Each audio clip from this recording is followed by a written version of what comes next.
যা চাই সব যদি দুনিয়াতেই পাওয়া যেত, তাহলে এটা দুনিয়া না, জান্নাত হয়ে যেত।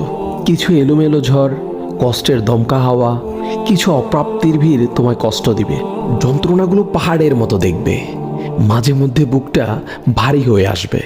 তবে কখনোই হতাশ হইও না, ভেঙে পড়ো না, কারণ এটাই দুনিয়া।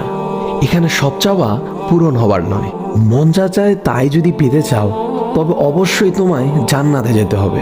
সেখানে তোমায় আর কোনো কষ্টই ছুতে পারবে না।